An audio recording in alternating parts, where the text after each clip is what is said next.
Good morning friends. आज हम काफ़ी दिनों बाद मिल रहे हैं, जो कि आज हम चैप्टर स्टार्ट करेंगे हिस्ट्री का, राजा, किसान और नगर।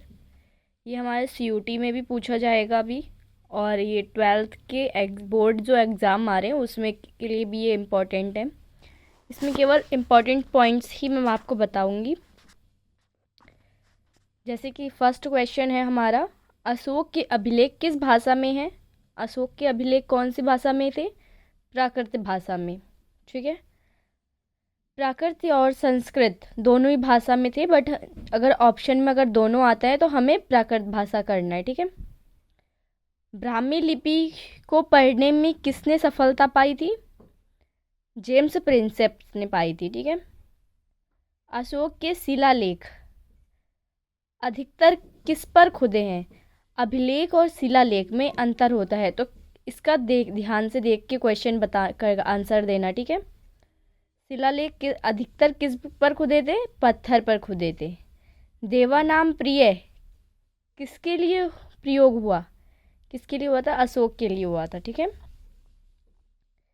इतिहास के स्रोतों में अभिलेख क्यों महत्वपूर्ण है? समकालीन प्रमाण के लिए। ओके, मौर्य साम्राज्य का संस्थापक कौन था? चंद्रगुप्त मौर्य। चंद्रगुप्त मौर्य का गुरु कौन था? कौटिल्य। मौर्य साम्राज्य की राजधानी थी पाटलिपुत्र। ये हमारा जो है ना, चंद्रगुप्त मौर्य का गुरु कौन था, अगर ये एमसीक्यू में आ जाता है तो उसमें आप कौटिल्य भी आ सकता है हमारा, और चाणक्य भी आ सकता है, तो दोनों ही होगा, कंफ्यूज नहीं होने का।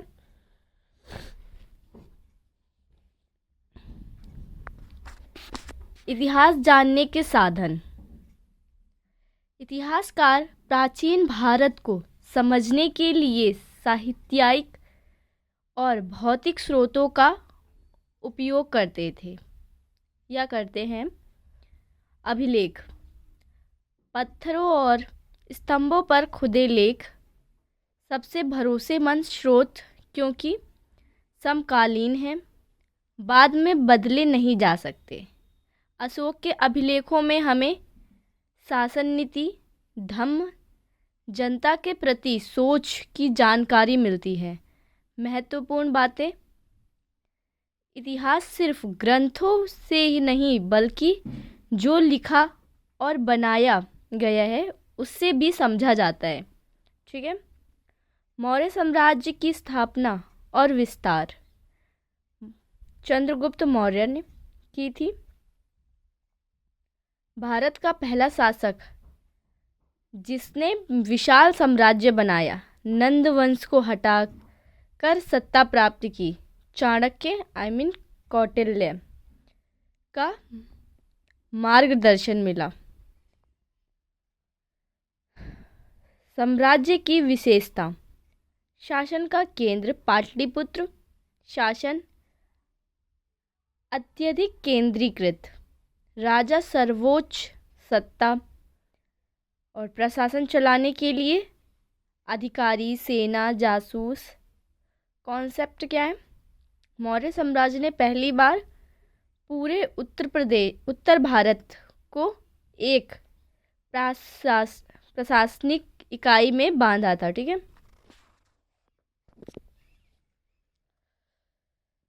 कहाँ पर है?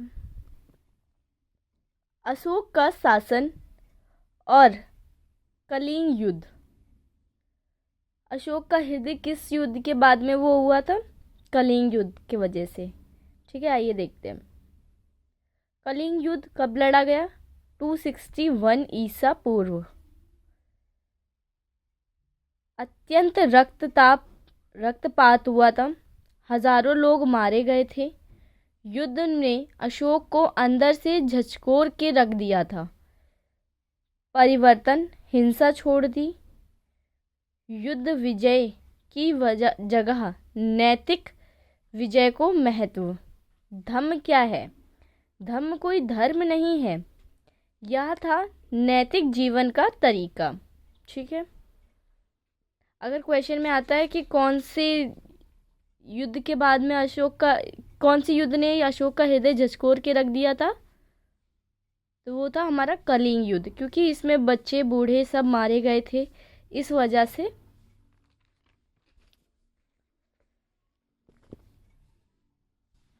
धम्म के सिद्धांत: अहिंसा, दया, सहिष्णुता, माता पिता और बड़ों का सम्मान, सभी धर्मों का आदर। प्रचार के साधन क्या थे?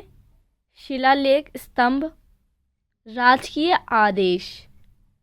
डीप पॉइंट क्या है? अशोक ने पहली बार राजा को जन कल्याण से जोड़ा, ना कि केवल शक्ति से। ठीक। प्रशासनिक ढांचा: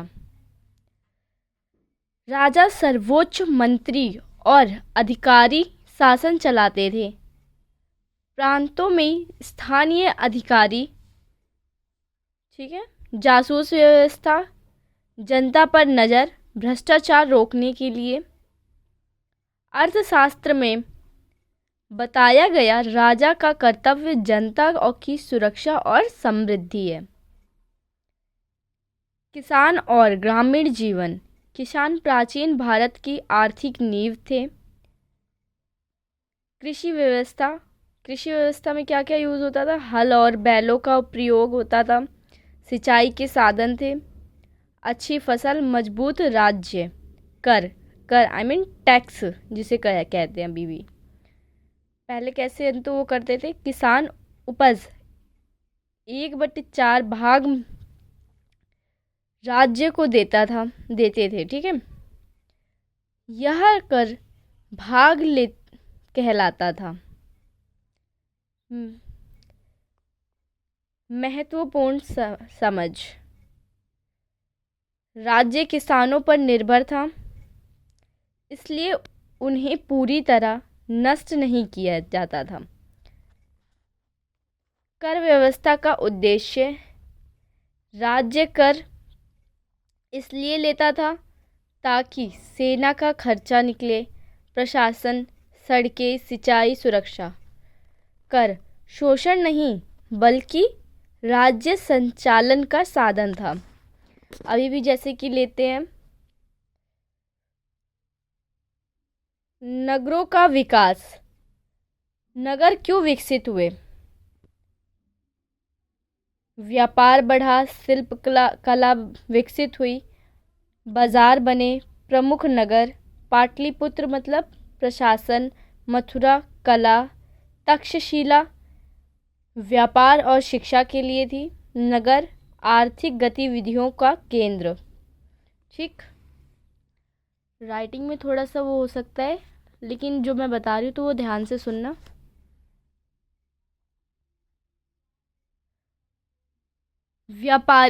व्यापारी और शिल्पकार: व्यापारी दूर दूर तक व्यापार करते थे। सिक्के का प्रयोग शिल्पकार, मूर्तिकार, कुम्हार, बुनकर ये सब करा करते थे। इससे समाज में आर्थिक विविधता आई। सामाजिक असमानता: समाज वर्गों में बटा था, जैसे दास तथा मौजूद, स्त्रियों की स्थिति सीमित, सभी को समान अधिकार नहीं था। ठीक है। इतिहासकार मानते हैं राज्य शक्तिशाली था लेकिन समानता नहीं थी। इतिहासकार मौर्य साम्राज्य की जानकारी किन स्रोतों से प्राप्त करते हैं? अशोक के शिलालेख, अर्थशास्त्र, कौटिल्य, मेगास्थनीज इंडिका, पुरातात्विक प्रमाण। ठीक। एक क्वेश्चन इसमें बनता है, मेगास्थनीज मतलब सॉरी इंडिका पुस्तक के लेखक कौन थे? तो ठीक है, ये क्वेश्चन बनता है, एग्जाम में अक्सर पूछा जाता है। अशोक के धम्म का मुख्य उद्देश्य क्या था? अहिंसा का प्रसार, माता पिता व गुरु का सम्मान, सभी धर्मों के प्रति सहिष्णुता, प्रजा का नैतिक कल्याण।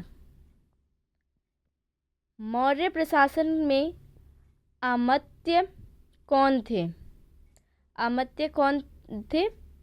अमात्य राजा के उच्च अधिकारी थे जो कर, न्याय, सेना और प्रशासन संभालते थे।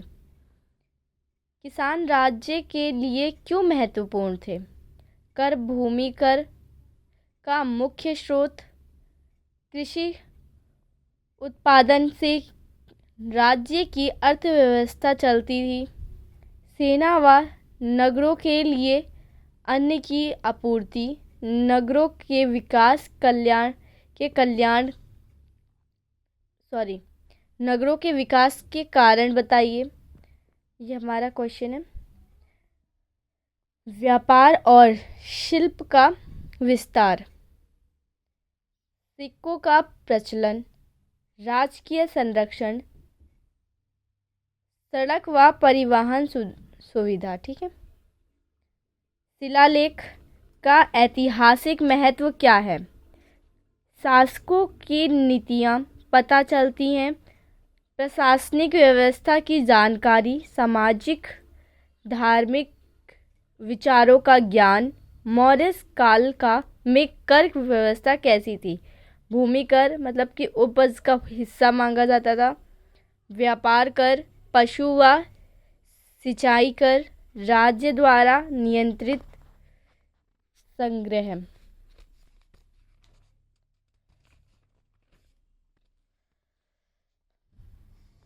मेगास्थनीज कौन था? यूनानी राजदूत, चंद्रगुप्त मौर्य के दरबार में आया था। पुस्तक उसकी कौन सी थी? इंडिका। मैंने अभी बताया था ना, इंडिका पुस्तक के लेखक कौन थे? मेगास्थनीज। अशोक को महान क्यों कहा जाता था? कलिंग युद्ध के बाद अहिंसा अपनाए, धम्म का प्रचार, प्रजा कल्याण पर जोर। नगरों और ग्रामीण क्षेत्रों में क्या अंतर था? नगर व्यापार, शिल्प, प्रशासन केंद्र, और ग्रामीण क्षेत्र में कृषि व कर उत्पादन। ठीक है, ये हम यहीं पे ख़त्म करते हैं। अगर आपको और क्वेश्चन चाहिए या एमसीक्यू टाइप क्वेश्चन चाहिए तो आप मुझे ये भी बता सकते हैं। और अगर मेरे पास हिस्ट्री के मिक्स क्वेश्चन होते हैं तो वो मैं अभी बता देती हूँ। ये तो पॉलिटिकल साइंस का है, होम साइंस, बायोलॉजी।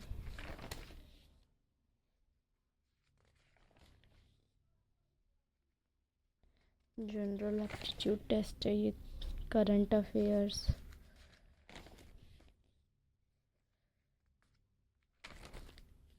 ठीक है, मैं बाद में बताती हूँ आपको। हिस्ट्री के मिक्स क्वेश्चन एमसीक्यू देती हूँ।